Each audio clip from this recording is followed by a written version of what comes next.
আসসালামু আলাইকুম। আশা করি আমরা সবাই ভালো আছি। ডায়াবেটিক সিরিজের আজকে আমি যে টপিকটা নিয়ে আলোচনা করব সেটা হচ্ছে থায়াজাইড ডায়াবেটিক্স।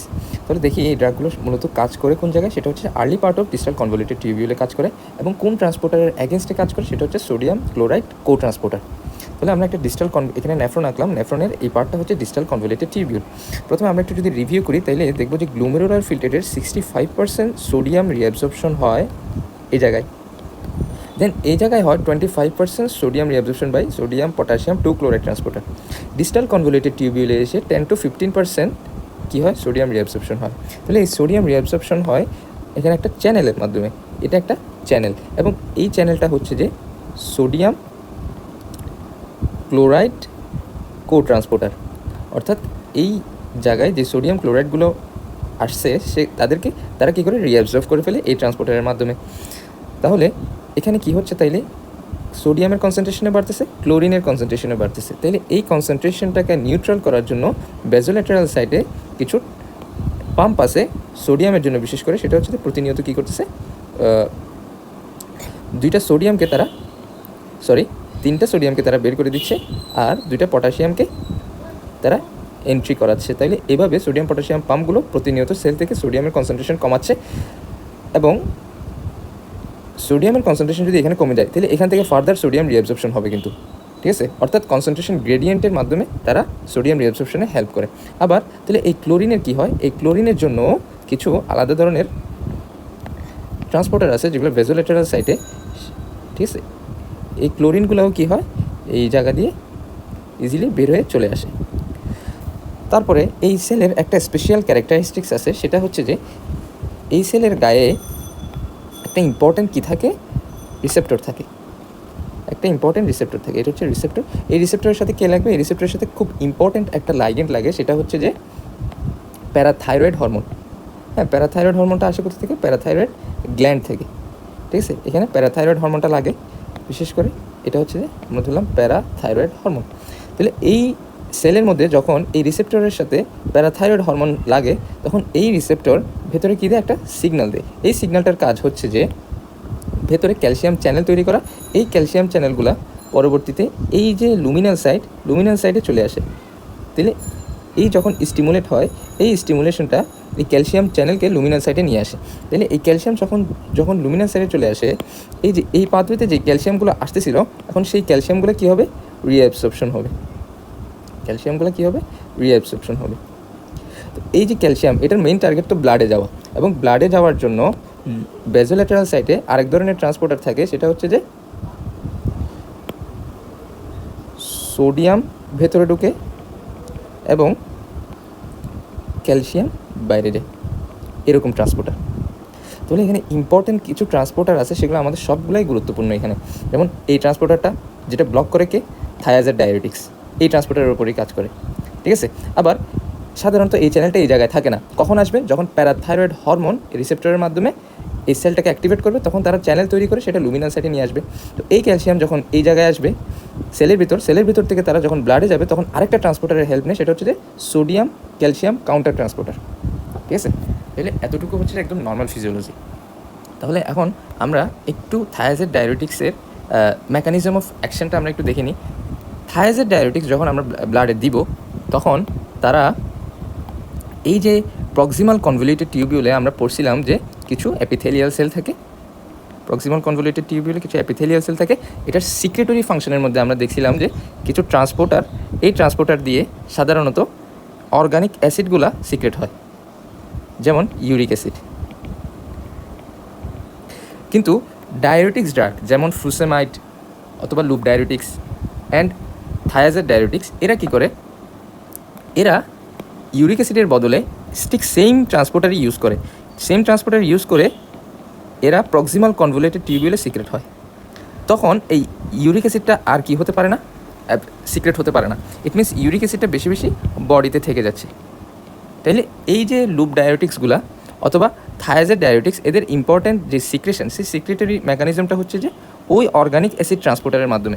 এই জন্য এদের একটা কী আছে, কন্ট্রাইন্ডিকেশন আছে, যে বডিতে যদি কোনো কারণে ইউরিক অ্যাসিড বেশি থাকে অথবা গাউট যে কন্ডিশনটা আছে, সেই গাউট কন্ডিশনে আমরা এই ডায়াবেটিক্সগুলো ইউজ করতে পারবো না, ঠিক আছে। তাহলে এখন কী হলো, থায়াজাইড ডায়াবেটিক্সটা কোথায় চলে আসছে, প্রক্সিমাল কনভলিউটেড টিউবিউল। দেন সেটা এই পাথওয়েতে কোথায় আসবে শেষ পর্যন্ত distal convoluted tubule. Distal convoluted টিউবিউলে এসে তারা এই চ্যানেলটাকে ব্লক করবে। এই চ্যানেল যদি ব্লক হয়ে যায় তাহলে 10-15% সোডিয়াম কী হচ্ছে না, রিঅ্যাবসর্পশন হচ্ছে না, ক্লোরাইডও রিঅ্যাবসর্পশন হচ্ছে না। তাহলে সোডিয়াম ক্লোরাইড এই জায়গায় থেকে যাচ্ছে। সোডিয়াম ক্লোরাইড যদি এই জায়গায় থেকে যায় তাহলে এখানে তারা ওয়াটার অ্যাট্রাকশন করে রাখবে না। এই ওয়াটার অ্যাট্রাকশন করে রাখলে তখন তারা এই পাথওয়েতে যখন যাবে তখন আরও বেশি ওয়াটার ধরে রাখবে। ওয়াটার ধরে রাখলে শেষ পর্যন্ত কী হবে, ডাইইউরেসিস হবে। তাহলে এভাবেই থায়াজাইড ডায়োটিকগুলো ডায়োরিসিস হয়। এখানে ইম্পর্টেন্ট যে বিষয়টা আমাদের জানা লাগবে সেটা হচ্ছে যে থায়াজাইড ডায়োটিক্সের ক্যালসিয়াম রিঅ্যাবজর্পশনের সাথে কিন্তু কোনো রোল নাই। থায়াজাইড ডায়োটিক শুধুমাত্র এই চ্যানেলকে ব্লক করতেছে, কিন্তু এই চ্যানেলটা এখনও কিন্তু ওপেন, যার কারণে থায়াজাইড ডায়োটিক্সে ক্যালসিয়াম রিঅ্যাবজর্পশন হতে পারে। এমনকি ক্যালসিয়াম রিঅ্যাবজর্পশন আরও বেশি হয়। কেন? কারণ হচ্ছে যে যদি এখানে এই পাথওয়েতে সোডিয়াম না আসতে পারে, এই পাথওয়েতে সোডিয়াম আসতেছে না, তাহলে কোন পাথওয়েতে সোডিয়াম বেশি ঢুকবে সেলের ভিতর? এই পাথওয়েতে। তাহলে এই ট্রান্সপোর্টার বেশি বেশি কাজ করবে তখন, তাহলে ক্যালসিয়ামগুলোও বেশি বেশি রিঅ্যাবজর্পশন হবে। ঠিক আছে, আচ্ছা, এটা হলো একদম থায়াজাইড ডায়োটিক্সের নর্মাল মেকানিজম। তাহলে আমরা দেখি কিছু কিছু থায়াজাইড ডায়োটিক্সের ড্রাগের নাম।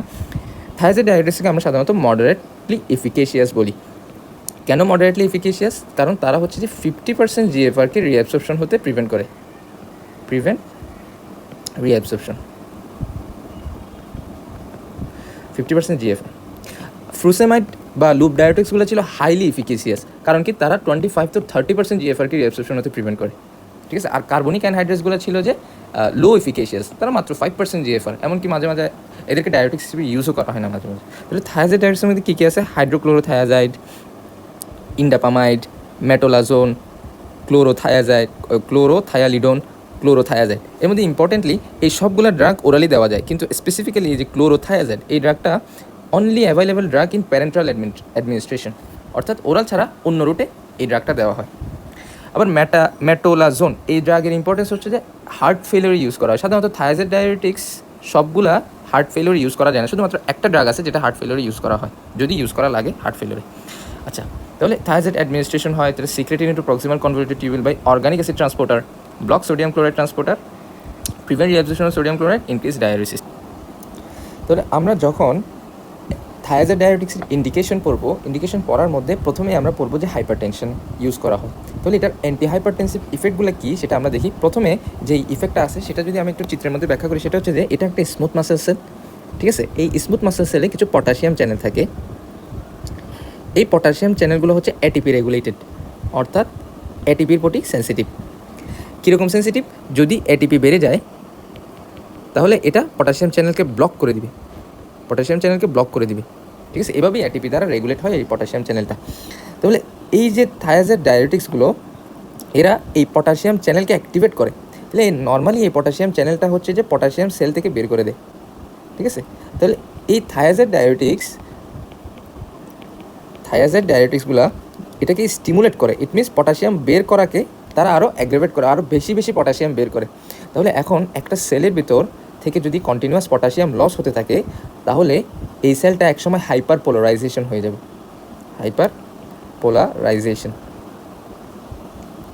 ঠিক আছে, তাহলে এখন যদি এই সেল হাইপার পোলারাইজড হয়ে যায়, এই সেলের মধ্যে কিছু চ্যানেল থাকে।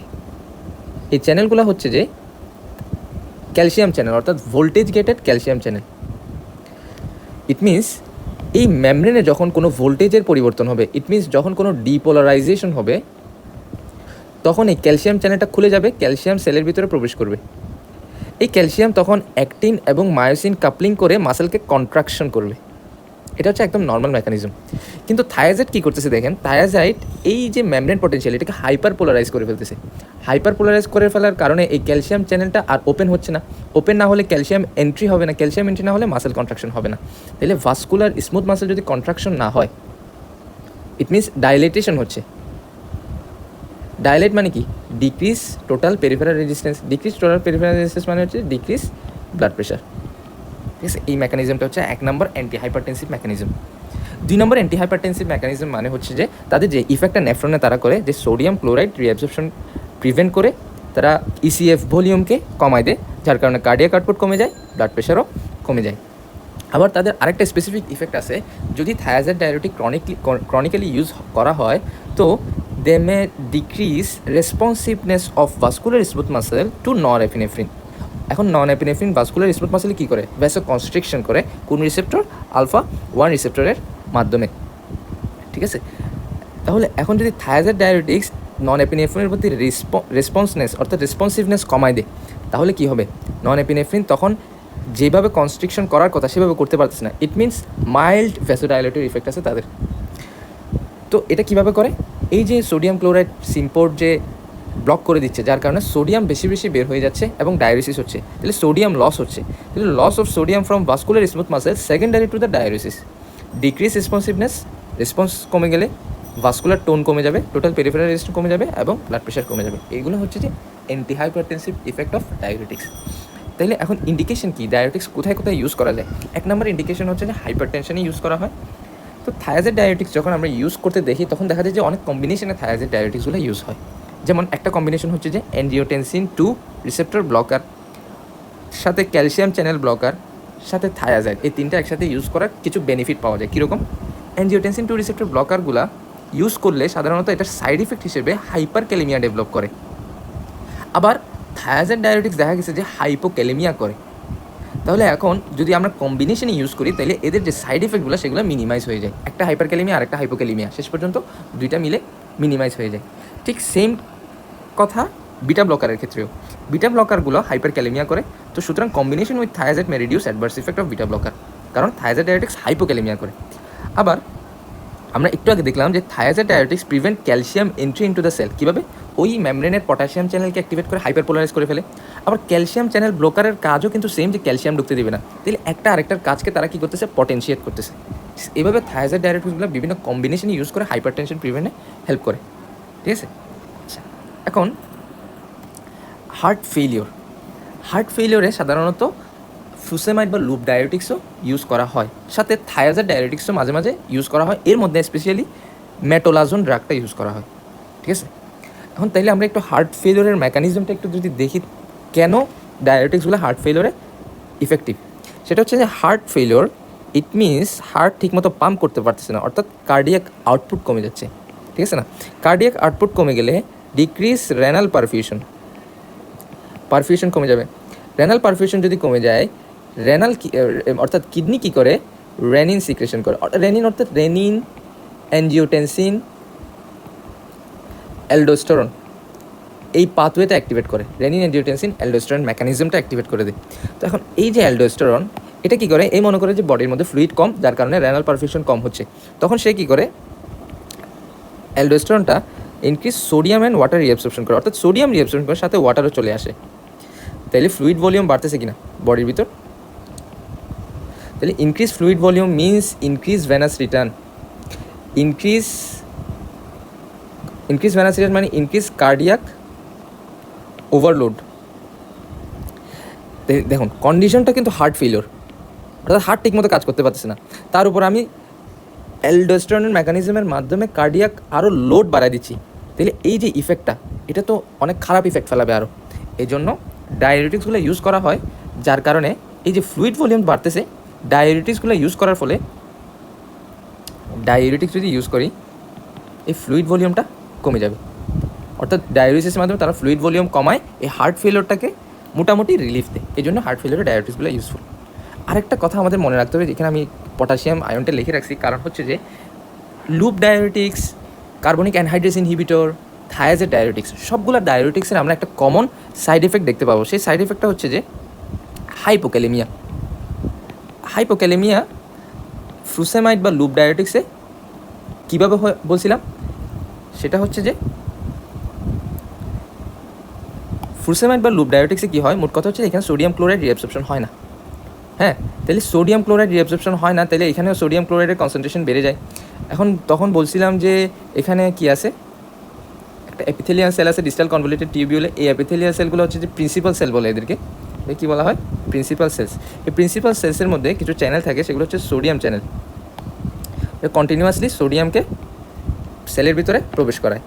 এখন সেলের ভিতরে সোডিয়াম কমানোর জন্য কিছু ট্রান্সপোর্টার আছে, সেই ট্রান্সপোর্টারগুলো কী করে? প্রতিনিয়ত সোডিয়ামকে সেল থেকে বের করে এবং সেলের ভিতরে কী ঢোকে? পটাশিয়াম। এই পটাশিয়াম বের হওয়ার জন্য আবার লুমিনাল সাইডে কিছু কী থাকে? চ্যানেল থাকে। এই পটাশিয়ামগুলো লুমিনাল সাইড দিয়ে কোথায় চলে আসে?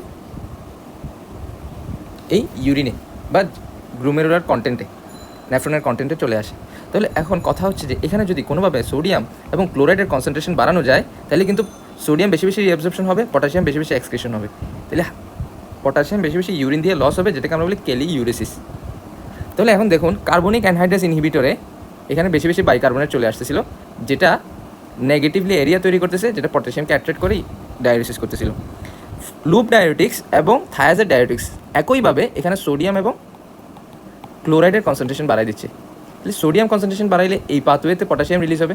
আবার ক্লোরিন কী করতেছে, এই এরিয়াতে একটা নেগেটিভলি চার্জ এরিয়া তৈরি করতেছে, যার কারণে পটাশিয়াম বেশি বেশি অ্যাট্রাক্ট হয়ে এই জায়গায় চলে আসতেছে, এভাবে হাইপোক্যালিমিয়া করতেছে। তাহলে প্রত্যেকটা ডায়োটিক্স ইউজ করার সময় আমাদের মাথায় যেটা মেজর জিনিস মনে রাখতে হবে যে হাইপোক্যালিমিয়া হচ্ছে কিনা, কারণ কন্ডিশনটা heart failure, it means heart ভালো মতো কাজ করতেছে না। ওর মধ্যে যদি আবার হাইপোক্যালিমিয়া ডেভেলপ করে ফেলে, তখন হার্ট, যেহেতু পটাশিয়াম একটা হার্টের জন্য খুব ইম্পর্টেন্ট একটা ইলেকট্রোলাইট, তাহলে সেই জিনিসটা আরও খারাপ অবস্থা হয়ে যাবে। এই জন্য কী করতে হবে, ট্রিটমেন্ট প্রোটোকলের সাথে পটাশিয়াম সাপ্লিমেন্টও দিতে হবে, পটাশিয়াম সাপ্লিমেন্ট অ্যাড করতে হবে।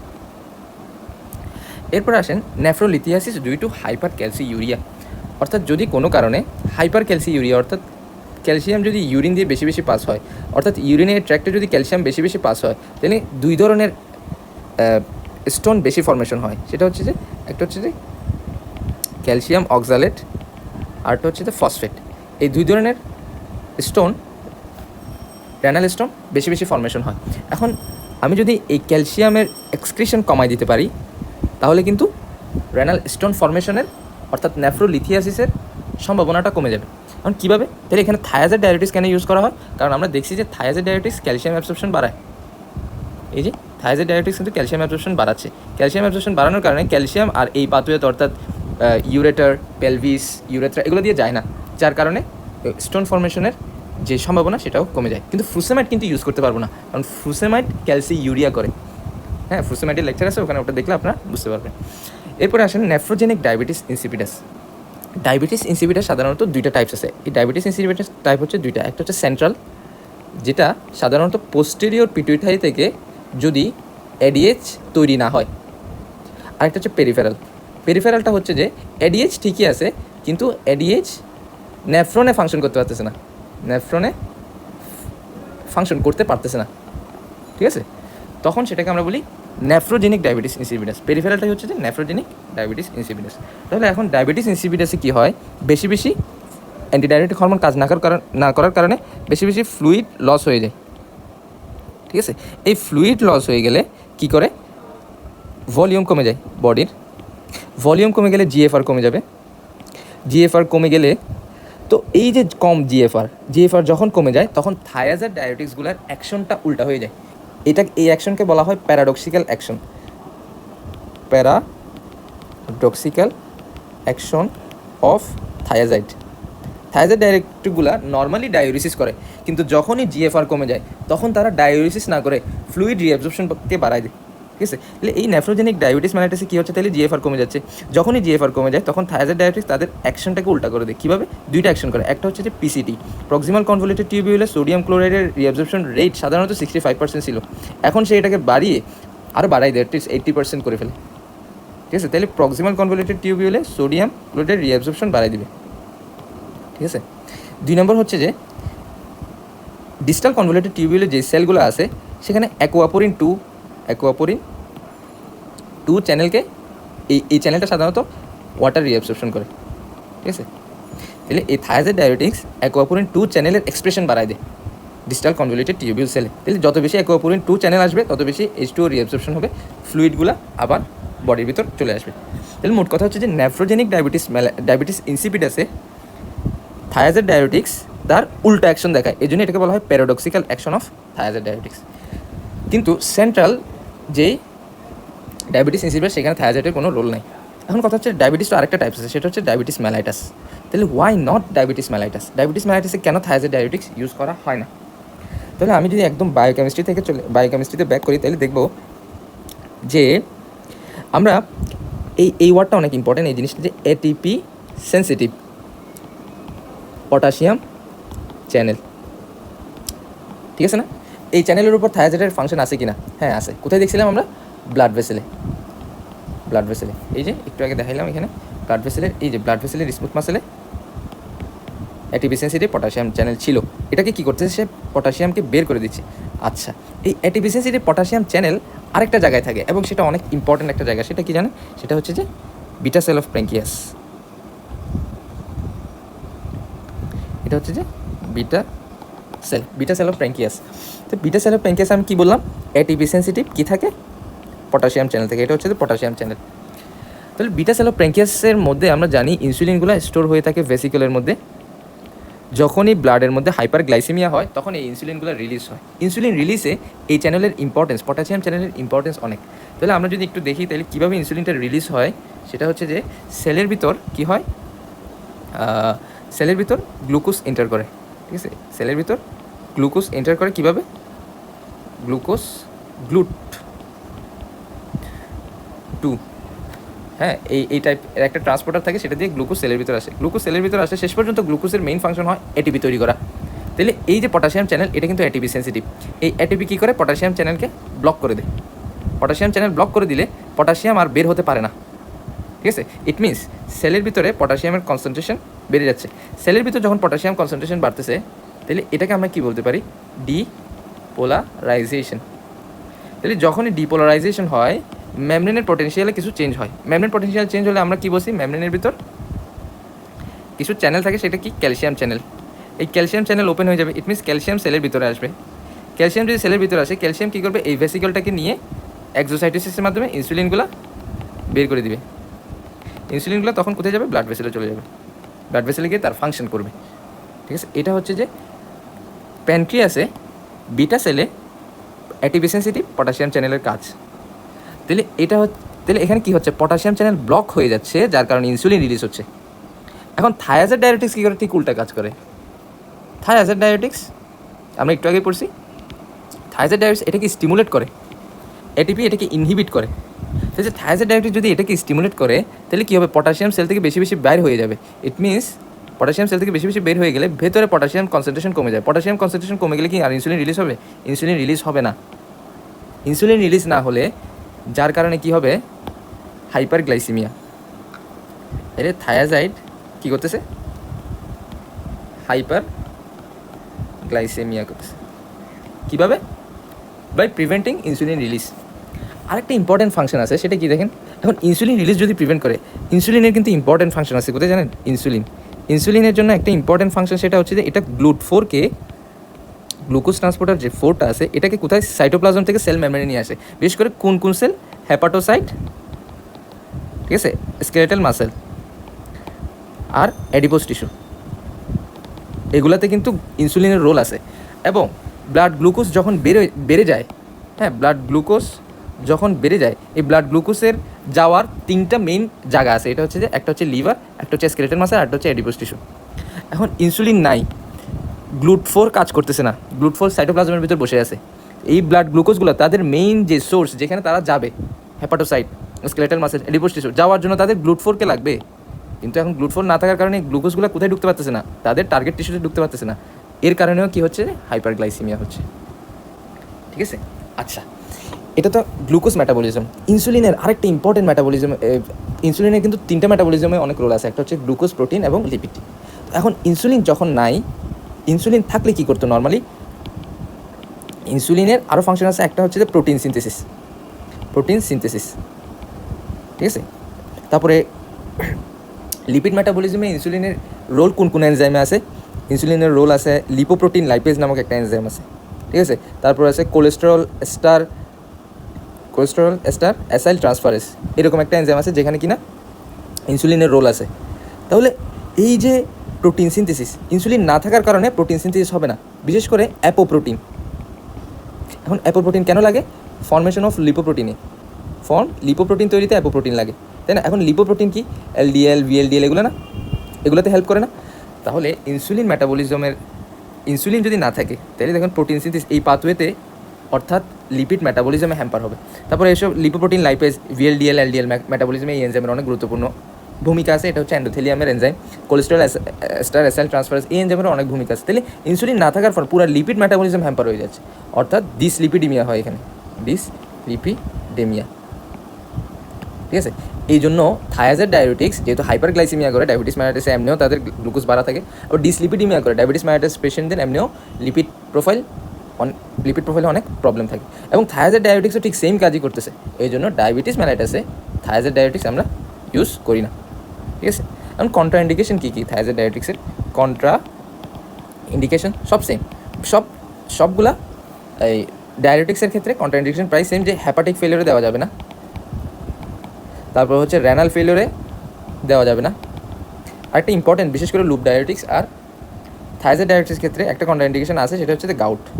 কারণ ওই প্রক্সিমাল কনভলিউটেড টিউবিউলে ইউরিক অ্যাসিড রিঅ্যাবজর্পশনের জন্য যে ট্রান্সপোর্টারটা, সেটাকে ইউজ করে তারা, এই জন্য ইউরিক অ্যাসিড বেশি বেশি বডিতে থেকে যায়, এই জন্য গাউটে আমরা এই ড্রাগগুলো ইউজ করি না। ধন্যবাদ।